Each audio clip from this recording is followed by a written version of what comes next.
Welcome back to Watch Talk. On today's video, I'm going to be doing a little bit different styling. We're going to talk about 5 things I absolutely love about fashion watches and 5 things I despise about fashion watches. Let's jump into it with the good stuff. Number 1, so I love how fashion watches, brands like Daniel Wellington, Movement, all these things, they're just amazing at keeping their models. They're keeping the core of the company. So when we say that the original Movement, I'll pop it up here, the one we all think of with the black all around with the Movement, that they kept that through all the years. When we look at other brands when we look at Seiko, they keep discontinuing all their great models. Like the best diver under $200, like in my opinion, but I think most people's was the SKX, and they just discontinued that. Like it just boggles my mind why they do these things. Like Seiko, Casio, their Sapphire. These brands could really compete against these fashion brands because they have the heritage behind them. They have the infrastructure. They have the stainless steel. They have their factories. They can work so good and beat all these fashion brands, and they just don't in these categories, and that's the issue. Number 2, so I'm going to say good pictures for my second option. What I mean by that is if you go online on Movement's website, they're very HD quality, good pictures. You go on Seiko's, they're not that good for a company that sells great watches. I mean, they're okay, but all these higher end watches, they're not marketed as well. They're not, like Casio, for instance. It's just not as high quality and high depth, and the amount of work into the website itself it's lacking in that area. Number 3, so the accessibility of these watches. When I go online, I get so many Movement ads and Vincero ads almost on every video I click on YouTube.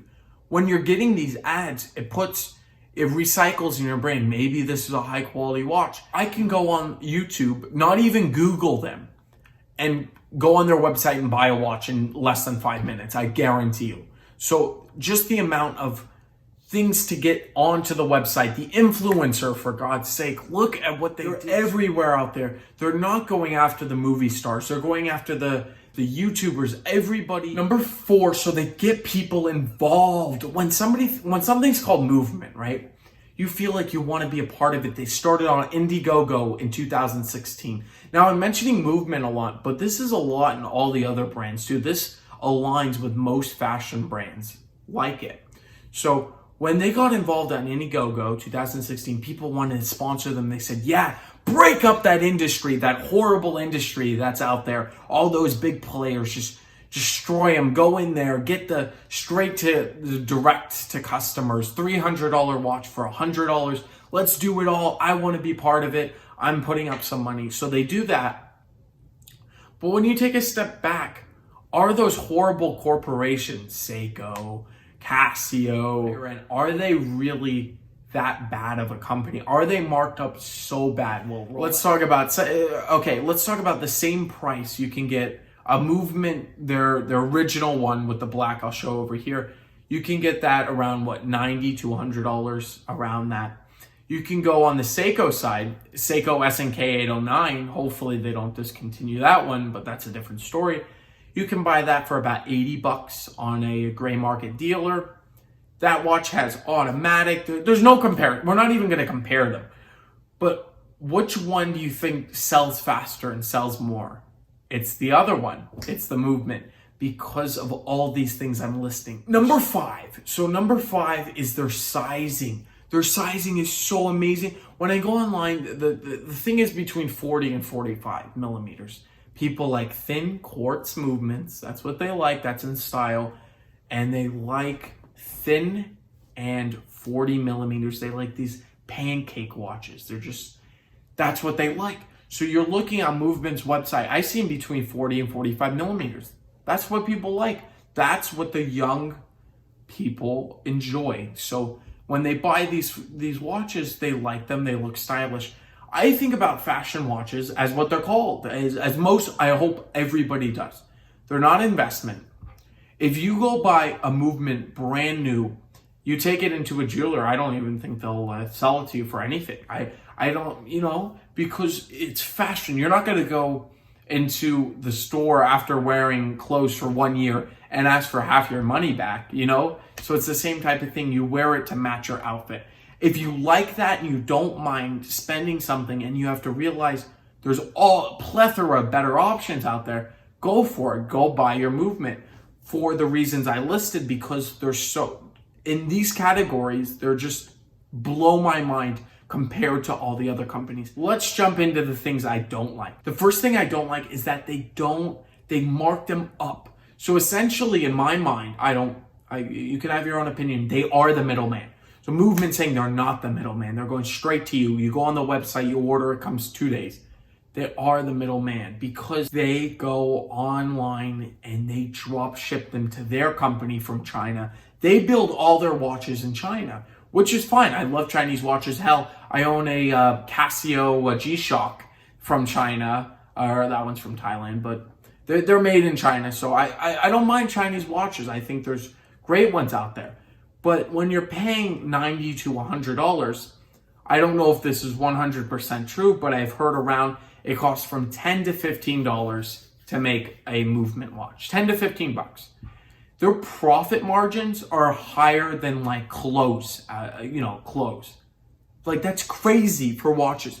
Watches, I think their profit should be 30, 40%. Whatever, doesn't matter. Let them make their money. Then they throw it online. This is so frustrating to me. They throw all that extra cash, that extra capital online and just market the hell out of it. They just put it out, high quality, this and that. You see all the online influencer. I put that in the good category, but it's bad in the way that people are getting a misunderstanding of what these companies are. Number two, so what these online influencers, Movement, all this, it's in style the Bauhaus. So Bauhaus is really interesting.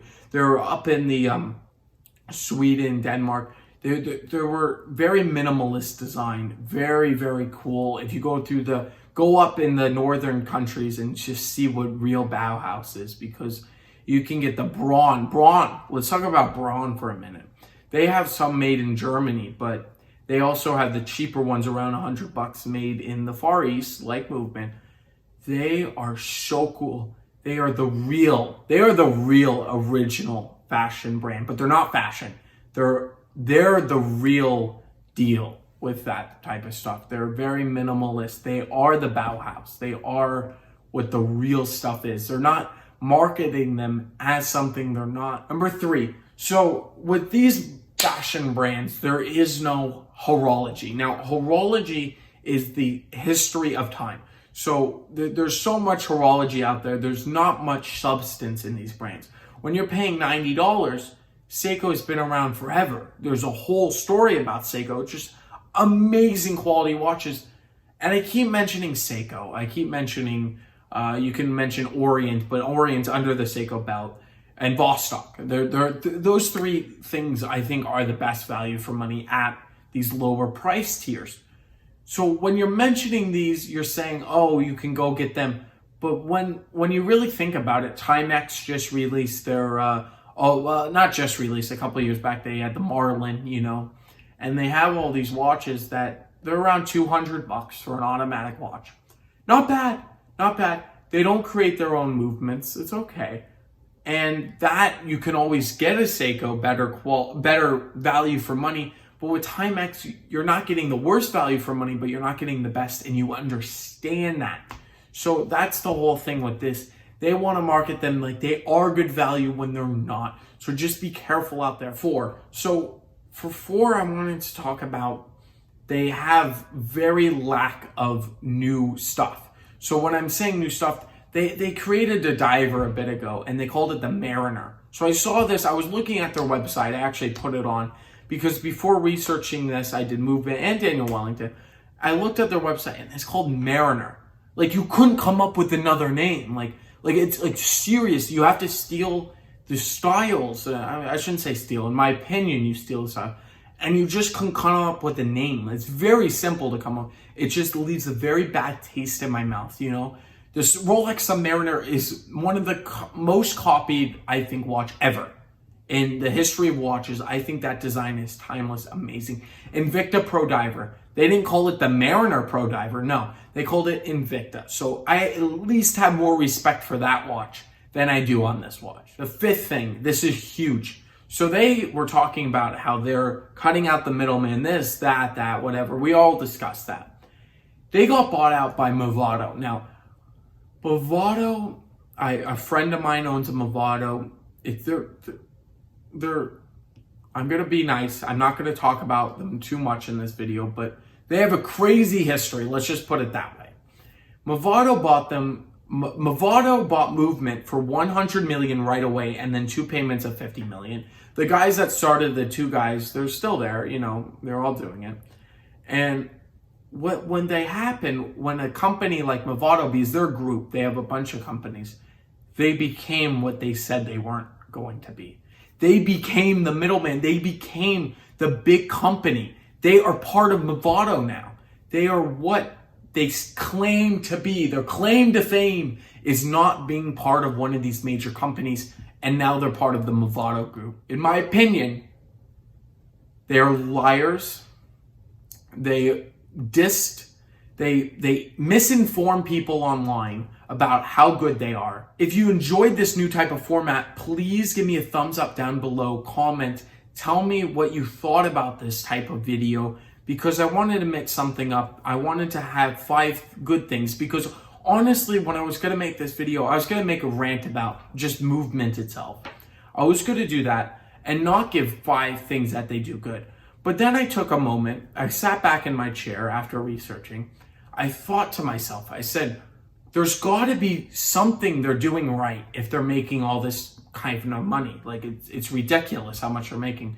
They're everywhere. So I thought about it, and I just started jotting down things that they do right.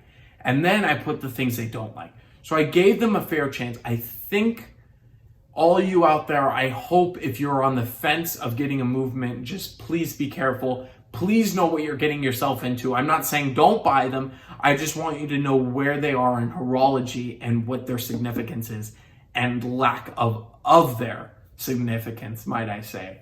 So please give me a like, please subscribe, and comment down below if you like this new type of styling of video. I really enjoyed filming this for you. I want to get you informed. My whole thing about this channel is I want to give you the best deal possible for every watch. Thank you so much for watching, and I'll catch you in the next one.